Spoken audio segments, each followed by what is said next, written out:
नमस्कार, मैं हूं आपके साथ प्रदीप आजाद। क्या सियासत में ठगी होती है? बिल्कुल। राजस्थान के तो एक कांग्रेसी नेता यही कहते हैं, लेकिन वो कहते हैं कि जो भी बात है उनके कान में कही गई है। मामला वाकई कुछ पेचीदा है और राजस्थान की सियासत से ही जुड़ा है। मसला वही अशोक गहलोत और सचिन पायलट की सियासी कहानी से जुड़ा।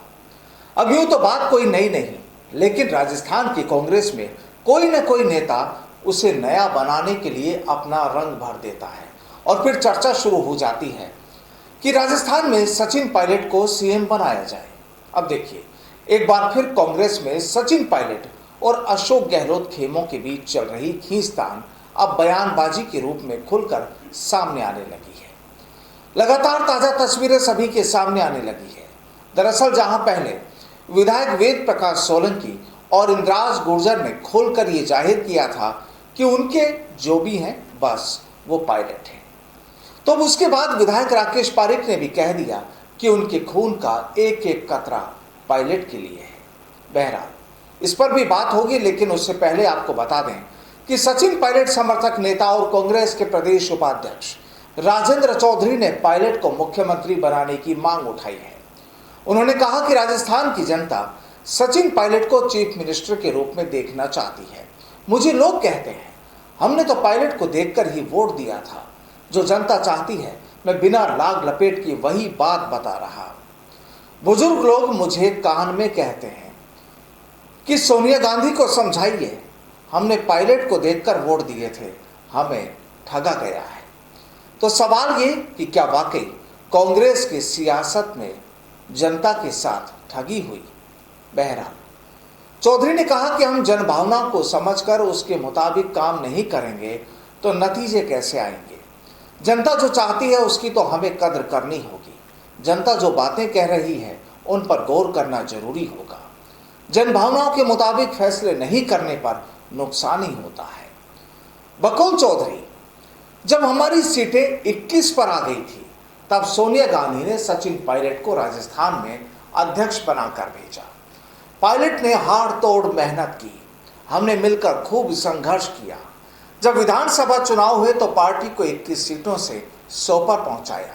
कांग्रेस की सरकार बनी। 6 महीने बाद ही लोकसभा चुनाव हुए तो हम सभी 25 लोकसभा सीट हार गए। जनता ने 6 महीने बाद ही रिजल्ट दे दिया था। मुख्यमंत्री के क्षेत्र सरदारपुरा से कांग्रेस 44,000 वोटों से हार गई। मुख्यमंत्री के बेटे लाखों के अंतर से चुनाव हारे। 6 महीने में ही सरकार ने ऐसा क्या बुरा कर दिया था? इस पर चिंतन करने की जरूरत है कि यह क्यों हुआ। जनता ने 6 महीने बाद ही अपना रिजल्ट दे दिया था। यह साफ संकेत था। पायलट को सीएम नहीं बनाने पर जनता ने ऐसा किया। राजेंद्र चौधरी ने कहा कि अशोक गहलोत अगर राष्ट्रीय अध्यक्ष की जिम्मेदारी संभालते हैं तो उन्हें पहले मुख्यमंत्री सीट से इस्तीफा देना होगा। राष्ट्रीय अध्यक्ष का नॉमिनेशन भरने से पहले सीएम पद से इस्तीफा देना होगा और दोनों पदों पर रहना गलत होगा और अध्यक्ष पद के साथ इंसाफ नहीं होगा। बहरहाल अब आप आसानी से समझ सकते हैं कि इस वक्त कांग्रेस के घर में चल क्या रहा है, या यूं कहें कि सूबे की सियासत के मिजाज कैसे हैं। लेकिन मुद्दा यही खत्म नहीं होता। राजस्थान में पायलट गुट की ओर से हो रही लगातार बयानबाजी को राजनीतिक एक्सपर्ट बदलाव के संकेत मान रहे हैं। बीते करीब 20 दिन से पायलट गुट के अलग अलग विधायक सार्वजनिक मंचों से उन्हें सीएम बनाने और तारीफ में खुलकर बोल रहे हैं और इस फहरिस्त में नया नाम है मसूदा यानी अजमेर विधायक राकेश पारीख का। उन्होंने कहा कि मैं पायलट के लिए खून का एक एक कतरा दे सकता हूं, लेकिन देखिए इस सब के बावजूद दूसरे खेमे में चुप्पी नजर आ रही है। ये उसी माहौल में हो रहा है जब अगले महीने कांग्रेस की भारत जोड़ो यात्रा राजस्थान में दाखिल होगी और कांग्रेस अध्यक्ष का चुनाव भी होना है। तो अब सवाल यही कि आखिर कैसे हैं राजस्थान की सियासत के मिजाज। लेकिन जो भी हो, आने वाले दिनों में सूबे की राजनीति में जो कुछ नया देखने को मिलेगा वो चौंकाएगा जरूर। नमस्कार।